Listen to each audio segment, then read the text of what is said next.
Movie 'Gitanjali' మళ్ళీ వచ్చింది. Acted by Anjali, Sunil and Srinivas.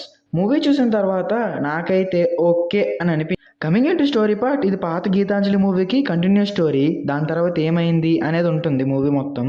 Coming into main story, movie team మొత్తం movie shoot చేయడానికి ఒక బూత్ బంగ్లాకి వెళ్తారు. ఆ బంగ్లాలో ఏమైంది, ముందు ఎవరుండేవారు, వాళ్ళు దెయ్యాల కింద ఎందుకు మారారు, అలాగే ఫస్ట్ మూవీలో వెళ్ళిపోయిన గీతాంజలి మళ్ళీ ఎందుకు వెనక్కి వచ్చింది, మళ్ళీ రావడం వల్ల ఏమైంది, మళ్ళీ వీళ్ళకి ప్రాబ్లమ్స్ ఎలా స్టార్ట్ అయ్యాయి, ఇవన్నీ మూవీలో చూపిస్తారు. అంజలి గారి 50th మూవీ కాబట్టి అందరూ గట్టిగా ట్రై చేస్తారు మూవీని హిట్ చేయడానికి. బట్ ఎక్కడ వర్కౌట్ అవ్వలేదు అని చెప్పుకోవచ్చు మూవీ మొత్తం.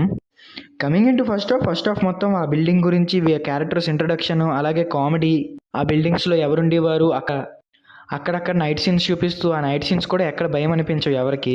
ఇవన్నీ మనం ఫస్ట్ హాఫ్లో చూడొచ్చు.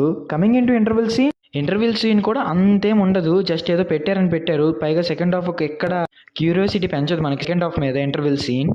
కమింగ్ ఇంటూ సెకండ్ హాఫ్ మొత్తం ఆ బంగ్లాలో ఎవరు లివ్ చేసేవారు, వాళ్ళకి ఏమైంది, వాళ్ళకి వచ్చిన ప్రాబ్లం ఏంటి, వాళ్ళు ఎందుకు దెయ్యాల కింద మారారు, దానికి మన వాళ్ళు ఎలా హెల్ప్ చేశారు, 1కి 2కి లింక్ ఏంటి, వాళ్ళు ఎలా చనిపోయారు, ఏ రీజన్స్ వాళ్ళు చనిపోయారు, ఇవన్నీ మనం సెకండ్ హాఫ్లో చూడొచ్చు. కమింగ్ ఇంటూ క్లైమాక్స్ సీన్ కూడా అంతేముండదు. మనం ఫస్ట్ పార్ట్ గీతాంజలిలో చూసినట్టు సేమ్ ఉంటుంది, కాకపోతే కొంచెం ఫైటింగ్ యాడ్ చేస్తారు అంతే. ఈ మూవీలో పాజిటివ్స్ వచ్చేసరికి యాక్టర్స్ పెర్ఫార్మెన్స్, అక్కడక్కడ 2-3 comedy scenes, production values, story line, BGM కూడా పర్వాలేదని చెప్పుకోవచ్చు మూవీకి. Coming into movie negatives, story line చాలా బాగున్నా తిన్నంగా నరేట్ చేయరు మనకెవరు. అంతే. ఈ మూవీకి నేను ఇచ్చే రేటింగ్ 2.5/5. మీకు ఎలా అనిపించిందో కింద కామెంట్స్లో చెప్పండి. Thank you.